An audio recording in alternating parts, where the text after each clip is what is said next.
It's the season finale. We're going to do a couple of things differently this episode. So this time around, we're going to compare a lot more with other artists we did on this season, creating a kind of web of different images. I think it really helps to figure out what a band is by looking at how they're doing things differently. So, should be fun. Let's get to the theme song. Now you're a man, a man, man, man. Now you're a man, a man. You are now a man, you're a man.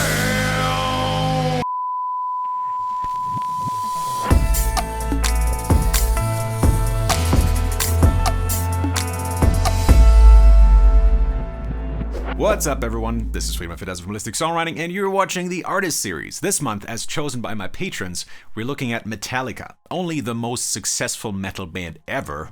Have you heard of them? Lulu? Yeah, that's them. As always, we're starting with a few keywords to describe this band, just so we can get an idea of their image and what they represent to the outside world. So think of 2 or 3 words that best describe the band, then come back to me. Ready? You know, something interesting happened when I made my list, because once I had found my first word, everything else I came up with after that seemed redundant. And so to me, aggression, macho, heavy, hard, dark, loud, cool, raw can all be summed up by male.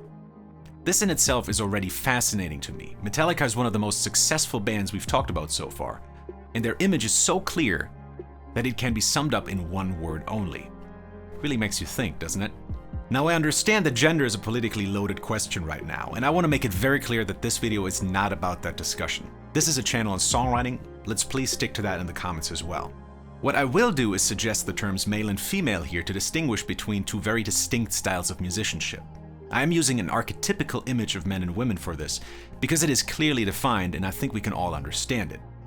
This is not something you'll find in a music theory book, and I think that's in part because we don't have a large enough vocabulary for describing music yet, especially when it comes to the connection between theory and emotion, or music and an image. With this series, one of my goals has always been to connect what you learn in my courses, or my book, or in music school, with emotion. Because I truly believe that there is no wrong techniques. You are free to write whatever you want. There's really no guidance there. I can't tell you to always use chord progression A because it's completely situational. So there are no wrong techniques, but there is wrong context. Coherency is extremely important because, abstractly speaking, it gives your music a personality, and personality is important if you want to connect your music with equally minded fans. Once you have a couple of techniques in your arsenal, and again, I'd point to my courses for that, the next question is, okay, so now I have a million options. Which one is the right one? And the answer is, whichever one expresses the emotion or image you want to get across. If you manage that, then you literally cannot go wrong.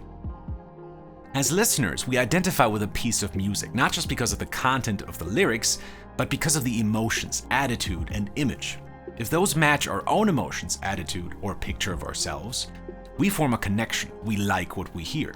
This is why, and we've talked about this before, researchers at Heriot-Watt University were able to find correlations between personality and preferred music style. So who is the typical Metallica fan? The cliche that comes to mind is a slightly overweight dude with long hair, a bottle of beer in one hand and a cigarette in the other, screaming his lungs out at a concert. And in a way, that captures Metallica's sound rather well. Let's get into it. Part 1. Groove. Lars Ulrich has always been a controversial drummer, and there's no doubt that his playing is very unique. It's also decidedly masculine in that his grooves are heavy, always accenting the downbeat and backbeats. It's the quintessential rock groove, kick drum in 1 and 3, snare on 2 and 4, and 8th note hi-hats. Thereby, he's accenting all the onbeats, making his drumming feel heavy and thick.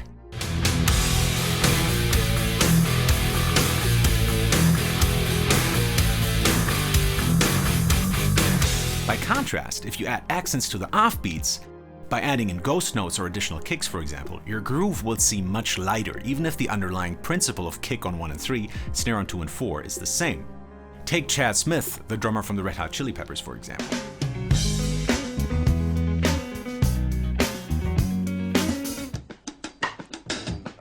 Right. Oh! When he plays this groove, he adds in these offbeats and hits less downbeats with the kick. The result is a much lighter, groovier, danceable version of this drum beat, what I would call a more female groove. Here's another example. Come my lady, come my lady, you're my butterfly, sugar, baby. Come my lady, come my lady, you're my butterfly, sugar, baby. Here, as in most female grooves, the right hand plays the hi-hat at different velocities. By accentuating the on beats, this gives the groove a nice drive forward. Compare this to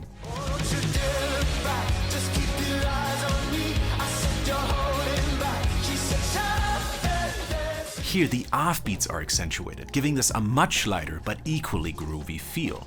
Distinguishing the on and off beats through loudness gives you an increased sense of the subdivisional hierarchy, making it easier to move through this type of music.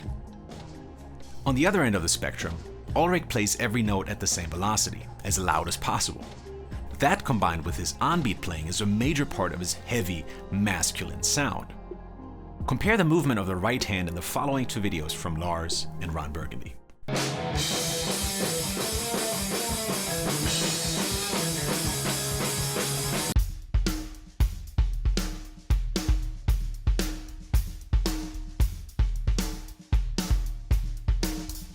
Part 2 is harmony. Metallica is a metal band, and as such, they use a lot of one-chord chord progressions. Here, the tonic is more than just something we come back to for resolution every once in a while. It forms the anchor of the entire song. Other chords are used more melodically than for their actual color. And just like Lars' simple on-beat grooves forms the basis of his playing, for Hetfield it's a series of palm-muted eighth notes on that tonic.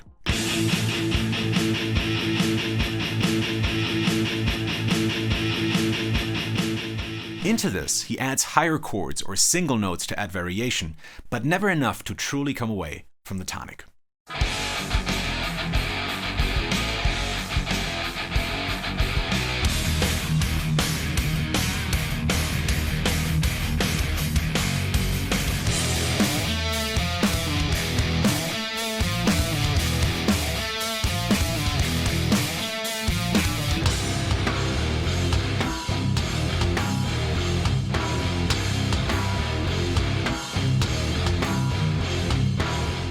Musically, I consider this male because it resembles a sort of tunnel vision, a very focused, straightforward way of thinking. Compare this way of playing to Deftones, which, while equally heavy, have incorporated a lot more female traits into their harmonies.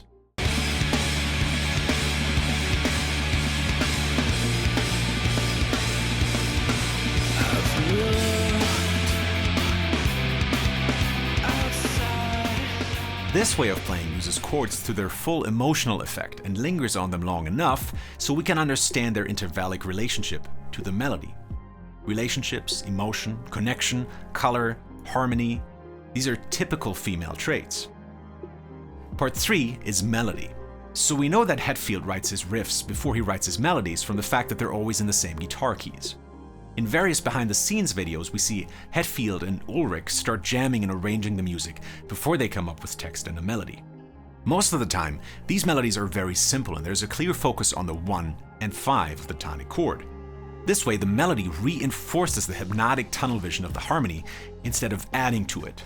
Reinforcing, adding power is what I consider male melody writing.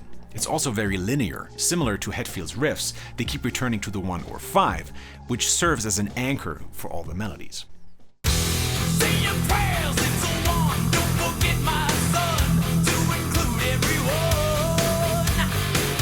My life's a focus, planting seeds of hate.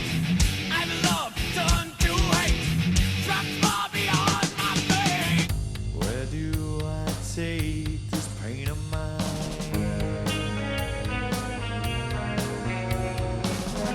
I run, but it stays right by my side. Let's compare that to a couple of other bands with more female traits. In the Radiohead episode, we already talked about Thom Yorke's arpeggio-style melodies. This is inherently female. It brings out the underlying harmony, and it jumps around a lot more. Just like my wife. One other good example is Deftones' Chino Moreno, who peppers his melodies with very colorful notes, as in Back to School, which is full of tensions and options.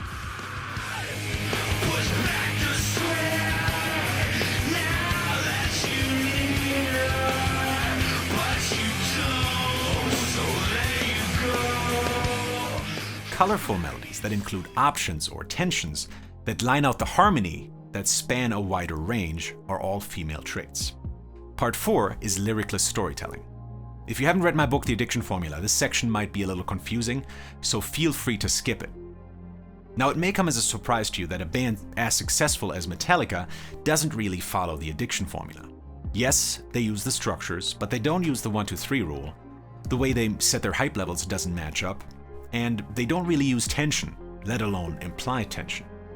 We saw something similar with System of a Down, who also don't always use the 1-2-3 rule and don't use a lot of tension or imply tension. But System is always very clear about their hype levels. More often than not, Metallica's approach to that is, well, how high can we go? This is what I would call a male approach to structure. There's no dilemma, no drama, no real arc. There's just power from start to finish. The songs are often more than 6 minutes long, hinting at the jamming in the creative process.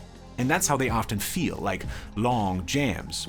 At some point, maybe after 2 minutes, who knows, we get a melody, there will be a guitar solo at some point, but the structure, even though it is there fundamentally, doesn't really matter. Female forms of structure are all based on inherent drama, basically what I talk about in the addiction formula. Like in any good soap opera, although that sounds like an oxymoron, there is tension that resolves into harmony. There is implied tension, subtle undertones that develop and resurface in surprising ways. The book is full of examples for this, so just check out those for more. There's another layer to the way Metallica structures their songs. They're very orderly, very logical. For example, their second verses are usually not shortened. They're the same length as the first verse. They take their time with each and every section, giving you the opportunity to always understand what's going on. This orderliness and logic is another one of those male traits.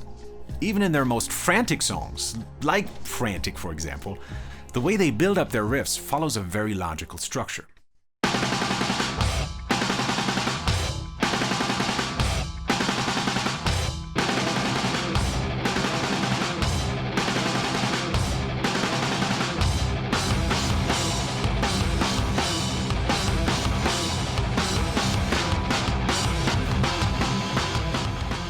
Compare this to Rocket Skates by Deftones, where the frantic sections are much less defined, bordering on chaos, which, along with creativity, is our female traits.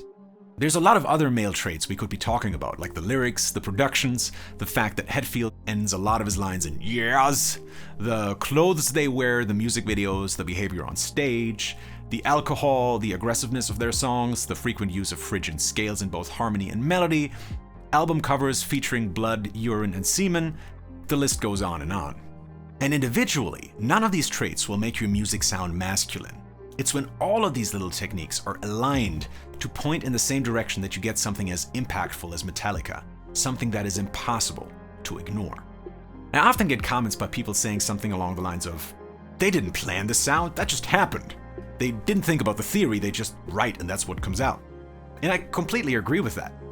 But even if it wasn't planned, it still happened, and it came from somewhere. For a long time, Hetfield was seen as a metal god. He was the man every metalhead wanted to be. He drives fast cars, he hunts, he drinks, he swears, and he's in the heaviest metal band of all time, the quintessential man. Man, now you're a moron. Ulrich recollects some of his experiences with an early Hetfield and some kind of monster. I can remember from the Dave Mustaine days, when him and Dave Mustaine, these guys, they started like right away with their big, chests beating and their mannerisms, and the whole thing was very much about this kind of like macho, and it was just like I couldn't deal with that stuff. It was just very difficult for him to communicate from the heart and not hide behind a lot of these different fronts, whether it's alcohol that gives him a false sense of strength, or the front man in Metallica, or macho bullshit and all that stuff. As the movie shows, the tension between Ulrich and Hetfield is palpable at the beginning of recording Saint Anger.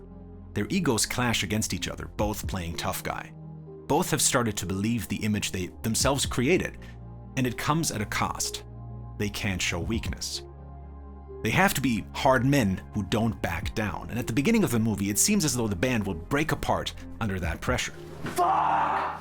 But then Hetfield leaves the studio for rehab and is gone for a year. When he finally does come back, he seems more in touch with himself. less angry, less afraid to let go of the rock god image, and willing to compromise. As if during his absence he understood that being tough all the time, being a stereotypical icon, didn't actually serve him so well. And this is where I think things get really interesting. Metallica lost a lot of hardcore fans during those days, and partly because the movie showed a demystified, less iconic side of the band. Specifically, a scene where Hetfield takes his daughter to ballet practice rubbed a lot of fans the wrong way. He's a metal god, he shouldn't be doing that. At the same time, Ulrich got in trouble for banning users of Napster for downloading Metallica songs illegally. Also a no-go, because this directly targeted some of their biggest fans. What Ulrich thought of as criminals trying to hurt him were actually huge fans that couldn't get enough of their favorite music. And just like that, Ulrich's image changed. It made him seem greedy, out of touch, especially after showing off his art collection in the documentary. And whether the trial was justified or not, being all about the money doesn't sit well with metalheads. What's interesting to me about this situation is how big of a wake-up call this period was to many Metallica fans and the band itself. The second the band showed a human side, straying from their image, the hardcore fans turned against them. But this had been a necessary change for the band. It was that or a breakup. It seems as though up until that point, the two of them had thought they needed this interpersonal tension, as if they needed to get each other into a rage that they could let out in the recording studio. When they find out that's not the case, it changes things dramatically for the band.